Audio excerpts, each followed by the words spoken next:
بسم الله الرحمن الرحيم. الحمد لله وكفى وسلام على عباده الذين اصطفى. أما بعد، قال الله تعالى في القرآن الكريم: إنهم فتية آمنوا بربهم وزدناهم هدى وربطنا على قلوبهم إذ قالوا. صدق الله العظيم.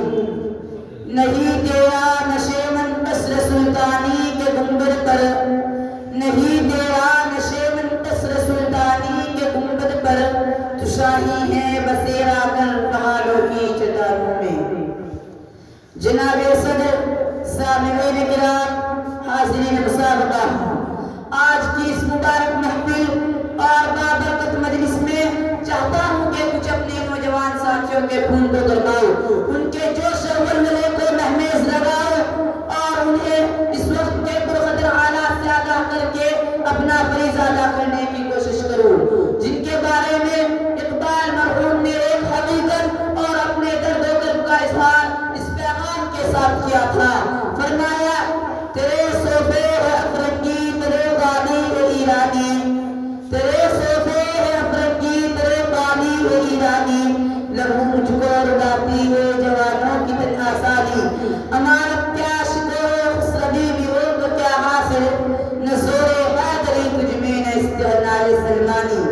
نہ ڈھونڈ اس چیز کو تہذیب حاصل کی تجلی میں کہ پایا میں نے استغناء میں معراج مسلمانی. ربابی روح جب بیدار ہوتی ہے جوانوں میں، نظر آتی ان کو اپنی منزل آسمانوں میں. نہیں تیرا نشیمن قصر سلطانی کے گنبد پر، تو شاہی ہے بسیرا کر پہاڑوں کی چٹانوں میں.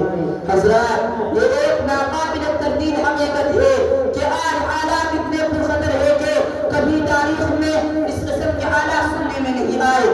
یہ مغربی تہذیب، یہ تمدن کی دل فریبیاں، یہ خود غرضی و خود فراموشی، یہ رقابت و ہوسناکی، یہ فطرت کی طاقتوں کو غلیہ کرنے والا فکر گستاخ، یہ ترقیات کے پردے میں تنزل و انحطاط اس سے قبل دیکھنے میں نہیں آیا.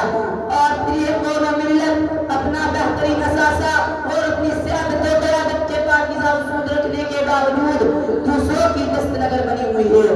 اور اس امت کے افراد اپنی تہذیب، اپنے کلچر و ثقافت سے آشنا ہی نہیں. اور دوستو، خاص طور پر امت مسلمہ کا وہ نوجوان جو ستاروں پر کمندیں ڈالیا کرتا تھا، جو پہاڑوں کو سیر کر لیا کرتا تھا، جس کے آگے بڑی بڑی طاقتوں کی جگہ خم ہو جایا کرتی تھی، جو دریاؤں اور سمندروں میں اپنا راستہ تلاش کر لیتا تھا، جن کے عزم سفر سے چٹانیں چور ہو جایا کرتی تھی، جن میں مریم کی سی حفت، سلیمان جیسی دانائی اور ایوب جیسا صبر تھا، جو صرف اور صرف خدا کے سامنے جھک سکتا تھا.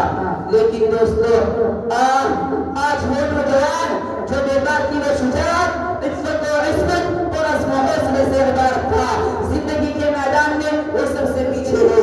اس کے حصے میں طاؤس و وبا، عیش و سرمستی اور آرام و راحت ہے. ان کی زندگی، ان کے سیرت و کردار اور ان کے ذہن و دماغ میں کوئی انقلابی تصویر بن کر نہیں آتی ہے. جبکہ ایک حقیقت ہے کہ نوجوان انقلاب کا پیش کرنا ہوتے ہیں. مستقبل کی تعمیر میں ان کے افکار آسان کو بڑا دخل ہوتا ہے. ان کی تعمیر قوم و ملت کی تعمیر اور ان کی تخریب قوم و ملت کی تخریب ہوتی ہے. اگر ایک ایسا عزائم، سرفروشانہ جذبہ اور بامقصد زندگی کے لیے کھڑا ہو جائے تو دنیا میں ایک مرتبہ پھر امن و آشتی اور مساوات اور وفاداری کا درس دہرایا جا سکتا ہے. اس روئے زمین اور تاریخ کے اسٹیج پر طارق بن زیاد، محمد بن قاسم ثقفی اور محمد فاتح رحمہ اللہ کے کارناموں میں رنگ و روغن بھرا جا سکتا ہے.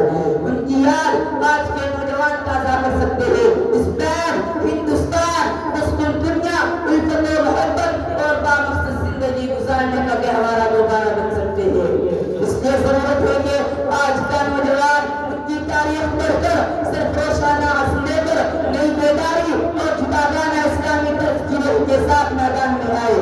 مایوسی و ناامیدی کو اسے پشت ڈال کر آگے بڑھے. حضرات، حقیقت بھی یہی ہے کہ جب جوانوں میں ربابی روح پیدا جگر شاہد کا تجسس ہوتا ہے تو اپنا نشے من تلاش کرتا ہے، ہر چیز سے نبرد آسرا ہوتا ہے اور اسے خدا کے آگے لا کر ڈالنا اپنا فریضہ سمجھتا ہے۔ پھر اس کا مقصد یہ ہوتا ہے کہ وہ عشرت کرو اور آرام گاہوں میں اپنا مسکن تلاش نہیں کرتا، بلکہ وہ خمدار اور آزمائشوں سے بھری زندگی کے ساتھ پنجہ آسمان ہوتا ہے۔ کاش آج کا نوجوان اٹھے، میدان عمل میں آئے اور نئے عزم و ولولے لے کر اس کارگاہ حیات کا مقابلہ کرے جس کے ذہن و دماغ میں یہ تصور ہو، نہیں تیرا نشے من قصر سلطانی کے گنبد پر، نہیں تیرا نشے من قصر سلطانی کے گنبد پر، شاہی بسیرا کر پہاڑوں کی چٹانوں میں، اور خود یہ خواب کی شرمندگی تعبیر ہو۔ شب گریزاں ہوگی آخر جلوہ خورشید سے، شب گریزاں ہوگی آخر جلوہ خورشید سے، یہ چمن معمور ہوگا مرمائے توحید سے، وما علینا الا البلاغ۔ السلام علیکم ورحمۃ اللہ وبرکاتہ۔